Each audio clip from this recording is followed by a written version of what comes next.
All right, welcome back, everybody, to our countdown to Spider-Man No Way Home. Once again, joined by Taylor Johnson. And today we are going to be reviewing the first of the Tom Holland movies, or of the solo movies, with Spider-Man Homecoming. So sticking to what we've normally done, what we liked, what we were in on, and what we didn't like. We're going to start with what we didn't like, because that's the shorter section. So, what was one thing you didn't like about this movie? Or some things. So, because I got to think of something. Didn't like. So before a lot of people think about what they didn't like about this movie, one thing you have to understand about this incarnation of Spider-Man is this is the MCU's Spider-Man.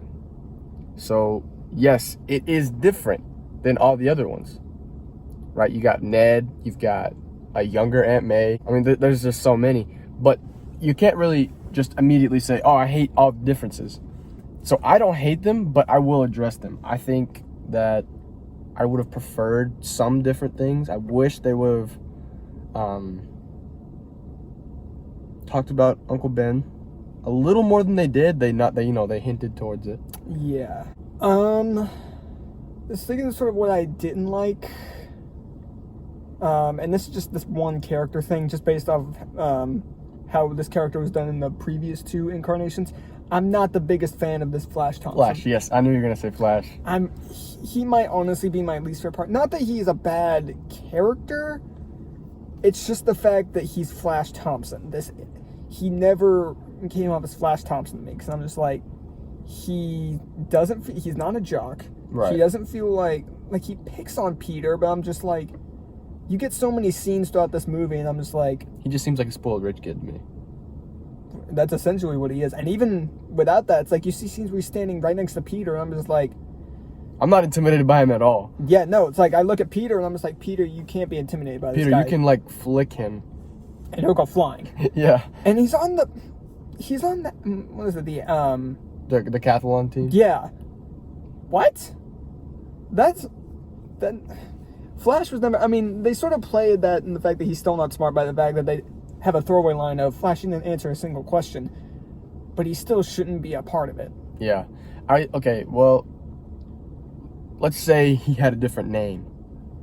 If he wasn't Flash, I think he's a pretty cool character. Yeah, that's the thing, is like, I don't mind him as a character. It's just what I really didn't like is the fact that this is Flash Thompson. Yeah, this can't, I mean, especially coming off of the Andrew movies. Right. Where I love that Flash Thompson. That was and a then going great into Flash this. Thompson. But if they're gonna, and it's not about race. Don't get us twisted there. It's not. No, because he's not white, but it's it's just his stature, his attitude. Yeah, I mean, there's just so many things that just don't quite do Flash Thompson, the character, justice. It just doesn't. Yeah, it's specifically just how the character is written. Because I think that all the actors in this job still did really good. Mm-hmm. This sort of, I don't know whether it's like I don't like this or it's something that's sort of in the middle for me. The younger Aunt May. I'm not saying Aunt May as a character is bad. I just don't like how young she is. Because it feels like with every single incarnation of Spider-Man, the character gets younger, and Peter both get younger and younger and younger. And while that benefits Peter, it doesn't really benefit Aunt May. Yeah, I mean, a lot of times, she's just been like the quote-unquote hot aunt, which I don't really care, because it fits for the movie. But as far as Spider-Man, it's just like, I probably would have gone a different way with it. Yeah, just going based off of all the other incarnations of this character, it's just, Aunt May has always been someone who's a bit older, not this young. Yeah. Like, she's not a bad character by any means. She's hilarious. It's just my biggest issue with her character is the fact that she feels like she's too young. Yeah. It's really just those two things, I will say. Because one thing that everybody always likes to jump to is like, oh, he's Iron Man Jr. I can understand that. But you guys have to understand, he is a teenager. He's 15 or 16 right now. And he's in the same universe as Iron Man. Of course he's going to act this way. Because everybody's like, oh, he wasn't like that on the comic. He was. He wasn't like head over heels, like would bow down to him. But like he respected Iron Man. There are multiple comics where he looked up to Iron Man and looked up to him as a hero in the Ultimate Comics especially. So... And the entire plot of this movie is like... the plot of the original movies is just like, okay, so he gets his start. But they don't really dive into how he gets his start. It's more like how he overcomes, his training wheels. But the whole point of this movie isn't so he just becomes the Amazing Spider-Man. It's so they really look at how he's young. And that's just the route that the creators of this movie wanted to take. And it was fine. It was great. It was a great movie. Yeah. I think this is going to go ahead and transition us into the good section because there's really not a lot we didn't like about this movie. So, but just getting into that, I love how just this setting in the MCU just really gives a sense of scale. Like, Spider-Man's in this big universe, and it's like, he's not stopping. This is such a change of pace. He's stopping such a low-level threat. He's not... It's not a... Well, we're going to get 2 movies later. It's not a multiverse-ending threat. It's just this crook's trying to steal some stuff, and that's this entire thing. Especially coming off of the past couple of MCU movies, where you had Guardians of the Galaxy Volume 2 right before this. You had Doctor Strange in Civil War. Even though Civil War wasn't as big of a threat in terms of world-ending, it tore the Avengers apart. So this is such a nice change of pace, what we really needed. I agree. Let's go ahead and get to we'll get to one of the bigger ones just because I'm wearing it, but his suit in this movie, beautiful, man. It is such a good suit. It takes the best parts of both suits previous, and then it adds more with, the distinction of, okay, this is the Stark suit. Like, it incorporates everything you could ever ask for, in my opinion. Yeah, because it finally gives us the moving islands as to where he can express his emotions, which we never had in anything else. Because if the Amazing Spider-Man 2 had that function... Oh my gosh. Like, I mentioned this... It'd be flawless. Yeah, because when you put that question in your story, I said the same thing. Andrew had the looks, but Tom had the function. Yeah. But this suit was just so cool. It really felt like it hadn't cool enough, like, technology in it to where it's like, yeah, it's a bunch of Iron Man technology, but it fits. Yeah. And it plays into the plot really well when you have he starts relying on this too much, so when Tony takes it away from him and he goes back to his other suit, which I actually like this other suit. Yeah, it's fun. It almost reminds me of Scarlet Spider a little bit. I can actually see that. But it's just such a fun suit, which of all the first Spider-Man suits of all 3 Spider-Man, his might be my favorite. It's just fun. Yeah, but when he goes back to this suit, and he manages to beat Vulture without any of the tech, it really shows him just like, okay, I don't need all the gadgets. If I rely on myself, then I can win. It's a good character development aspect of the movie. Also, let's talk about the logo. I'm gonna talk real quick about the spider logo. Yeah, I was in Miss Butterworth's class whenever the trailer first came out for Civil War, and I saw Spider-Man. And I was like, upon first reaction, I was like, no, because I saw the logo and I saw like just little things that just shocked me, and I immediately didn't like it. But then it quickly, after I rewatched the trailer, I was just ecstatic about it. Like, the small logo was comic accurate, the moving eyes, I was just like, and the blue logo on the back. The red logo with the blue. Oh, dude, yeah. It was just amazing. It was a wonderful experience. The first time I saw that second Civil War trailer, I remember I was at my home, and I was sitting on the couch with my mom and my brother, and we were watching it, and then Spider-Man came on. I lost my mind and fell off the couch. Yeah. But yeah, both of the suits in this movie are just really, really good. Getting to the biggest thing about this movie. Tom Holland. The best live-action Spider-Man just ever. He is a perfect mix of what Tobey did right and what Andrew did right. He nails Peter Parker and he nails Spider-Man. I agree. I wouldn't say he nails Spider-Man. Just yet. Okay. Just yet. Yeah, we still got to give him a little bit more, because one thing, yeah, I agree. One thing that I can't critique it. For me, a little preference of mine would be that I really wish he would just,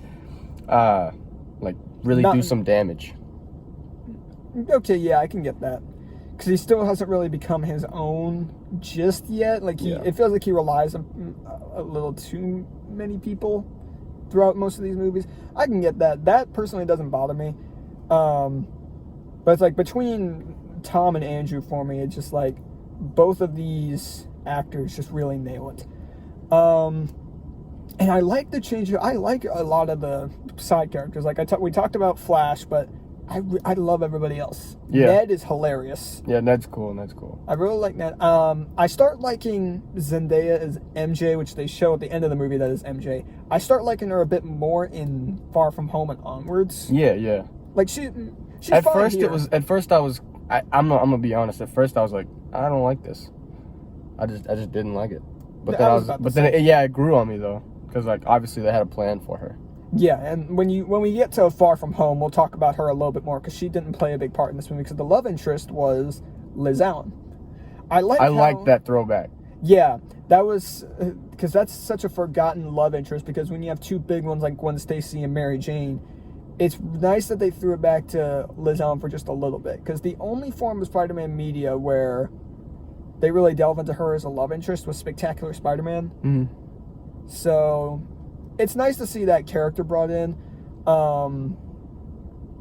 They brought back Betty Brant. Betty Brant? Yeah, they brought her back because we forgot to talk about well, she didn't really play a part in the Raimi movies, but when she was played by. Yeah, she kind of. Well, I mean, she didn't really play a role, but yeah. Well, yeah, it's like it's just one we didn't talk about because it's. I'm surprised we didn't, because it's played by. She's played by Elizabeth Banks. Yeah. So I like pretty much all the characters in this movie. Again, aside from Flash, but even Aunt May. Like, yeah, the young thing is a bit of a nitpick, but she's still a fun character. Yeah, it's not like they. So the thing about this one is they changed a whole bunch of stuff, but they didn't throw it away. They didn't wet the bed with this movie. Yeah. Which, upon first seeing all these changes and everything, it makes you skeptical. But when you watch the movie, it's just like, wow, they really knocked this out of the park. Yeah. Oh, another. Can we big talk one. about the Vulture? Oh, I was just about to say another big one. Michael Keaton. Michael Keaton, bro. I've gone on record several times saying he's my top five favorite actors all time. Dude, he's so good. Like, especially, I got so excited whenever the movie first started, and it was like, throwback to the 2012 Avengers, and he's like doing his old man thing. He's like looking at that drawing. He's just so good. Everything he does is so good. Oh yeah, without a doubt, he really nails this role. And Vulture, just as a character, is a contender for my favorite Spider-Man film, again in live action. I have to say live action because of what we're doing next week, but we'll get to that. But it's like he's just such a good character. It's like you spend enough time with him to like you not only understand why he's doing this, you feel for him. Like you're almost rooting for him. Yeah. And you really can't say that for most of the Spider-Man villains. You can maybe say it for a couple, but this one especially, like you want to root for him, but it's like he can't win. Yeah. But it's like because he's still doing the wrong thing, but like you still want to root for him because so much of what's going on. He's not wanting to really he's not wanting to hurt anybody. Yeah. And it's like he really doesn't even want to hurt Peter, because that scene where he figures out that Spider-Man is Peter, because that's an iconic scene. If you haven't seen that, go check it out. It is such a good scene. Good old Spider-Man. When you see the light, I love how they play this, where he says that when the light turns green, as if it just clicked with him. I love that touch. Beautifully shot. Speaking of beautifully shot, every single fight scene in this movie is amazing. Yeah, like on the ferry. The fight scene on the ferry is great. The scene at Washington where he's climbing up the Washington Monument, and it's like he's just going up and up and up. I love the wings, like the spider. They brought in the underarm webs, which they had in the very first suit, but I love that they brought that back. Very first suit? What do you mean? Like the very, very first Spider-Man suit. Oh, okay. I thought you meant Sam Raimi. No, I'm talking about like Spider-Man history. Yeah. But that entire scene was great. But I love the throwbacks to the Dunbar. Like you got Liz, you got a very classic villain, because after coming from Goblin and Doc Ock and Venom, which were like they were all semi-recent. Not really recent, but like Venom, I believe. Yeah, Venom wasn't around until like the 80s. Doc Ock was a bit earlier, and Green Goblin was somewhere in there too. But it's nice to just go have like a back to basics feel for this movie. The last fight scene of the movie, he's dodging the wing, and then Vulture's just like, yeah, I wasn't trying to hit you. And it's just aiming for the pillars and crushes the building on Spider-Man.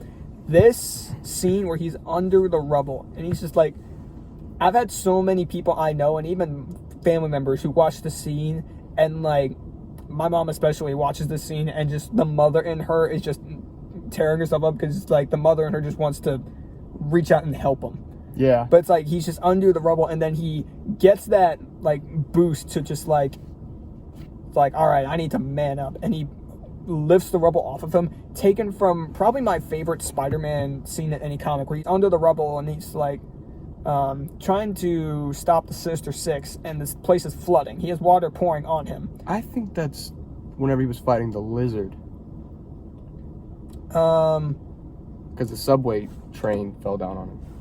That might be something else. Okay. Because this was an underwater lab that Doc Ock had. He had rubble under him, and then he's just like, oh, nobody's gonna miss me anyways. And then he starts remembering, like, wait a minute, Aunt May needs me, and he just uses all his strength to lift that up. And they do this once again in Spectacular Spider-Man. They bring that moment into that show too, and it's fantastic, because he's sitting under there just like, nobody's gonna miss me. Then sees Gwen still there, and he's like, what am I doing? Lifts it up, and I'm just like, every single time this scene has been shown, it's been phenomenal. And the entire fight scene on the plane, and then on the beach, it's just so much of this movie's, so much of these fight scenes are just shot so well. And his wings start malfunctioning. He goes in to save him, and I love how call back to the beginning of this movie, where it's like he's sitting through school. He's so impatient because he wants to do superhero stuff. And you just get a montage of him being a friendly neighborhood Spider-Man. He's such a... Okay, another thing about Tom, that, you know, Tom and Andrew have in common, they're just so good. Like, good-natured, you know what I mean? Yeah. Like, you know, you see that in Amazing Spider-Man 2. He's just, like, literally helping everybody and just being so nice, and just...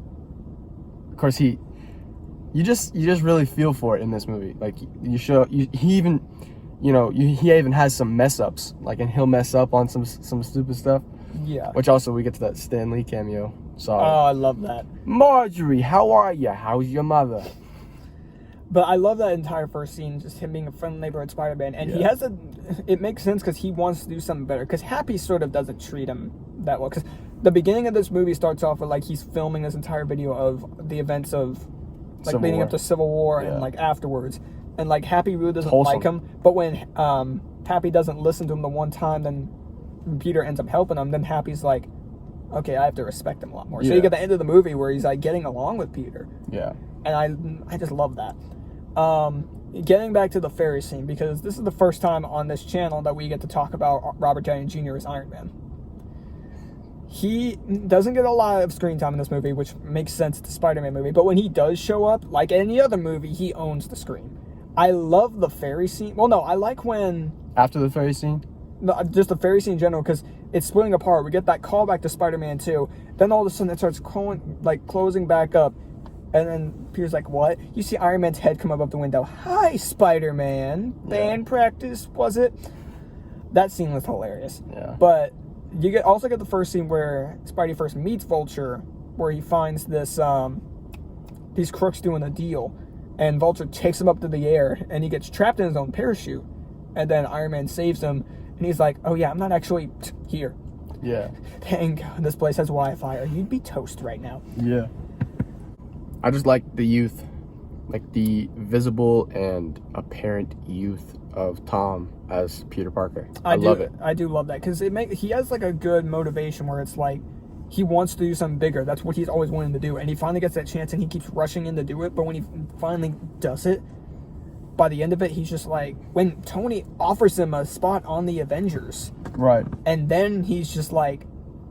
Okay, maybe I should stick to being a friend of the neighborhood Spider-Man final. Because this is where we first get... We can sort of talk about this suit now. Because this is technically the first introduction of this. The Iron Spider suit. When I first saw this in theaters, I lost my mind because I loved this suit in the comics. And when we finally get to see this suit in action in Infinity War and Endgame and pretty much everything else that Spider-Man is in, even going up to No Way Home. It's going to go crazy in No Way Home. Oh, man, I can't wait for that. But just seeing this suit for the first time, it's like just seeing Peter turn it down. It really shows him just like where he's come from, where it's like, at first, he wants to be an Avenger so bad, and then he's like, you know what, I think I should stick to being a friendly neighborhood Spider-Man. And then it becomes an Avenger in Infinity War. I also really like how this is a very different ending, where it's like there's none of these movies so far really had any big final swing. Far From Home sort of did, but like none of these movies really end on a really epic final swinging moment. At least this one doesn't, because Aunt May finds out he's Spider-Man in the funniest way possible. What the? And then that scene was so funny. Let's see. We also have 2 post-credit scenes in this movie. One of them sort of sets up the Scorpion, because you have Matt Gargan, and even points to a Scorpion tattoo. And then we get because this is something that showed up earlier. The Captain America post-credit scene is one of the funniest post-credit scenes I've ever seen. Yeah, it's solid. It's like, why'd you wait so long for something so disappointing? How many more of these? That's funny. I love that. Getting to the ratings now. What would you give it? I already know. I'd give it a 9. I'd give it a 9.5. Ooh. It's on the same level as Amazing Spider-Man for me, because when I mentioned, and I believe the Amazing Spider-Man review, that between that and one other movie being my favorite live-action Spider-Man movie, this is that other one. Yeah. Like I understand everybody's critiques with it, but they just didn't bother me, and I feel like people are blowing them too out of proportion. Yeah. Because it's like, I can understand the Iron Man Jr. thing, sort of, but even in the comics, he really wasn't this different. Depending on the series that you're looking at, but this entire franchise and Tom Holland's character is really taking a lot of inspiration from the Ultimate Comics. Yeah. Where he's extremely young. So really got all kinds of comic book yeah, but I feel like in terms of characters, they take a lot from Ultimate. Yeah. But I would still give this a 9.5. It's one of my favorites in the MCU, and it's up there. I don't know whether I prefer this or the Amazing Spider-Man more, because both of these were just so fun to watch. Yeah. Sticking with, and I say that as my favorite live action because next week we are doing Spider-Man Into the Spider-Verse. I'm honestly just as excited to review this movie as I am to do No Way Home. Really? Into the Spider-Verse, I'm saying this right now. Into the Spider-Verse is my favorite movie of all time. This I love. All right. I'm so excited. I will give you the reasons why for when we get to the review next week, but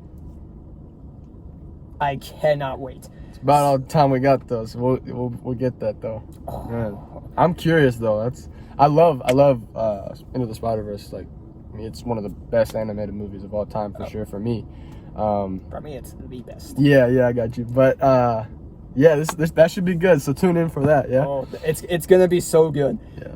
So I believe that'll do it. But also, y'all can talk about it in the comments, for crying out loud. Yeah. So feel free to let us know what you thought of this movie in the comments below. Yep, stay tuned for Into the Spider-Verse next week. I am beyond hyped for that movie. And see y'all then. So, see you later, webheads.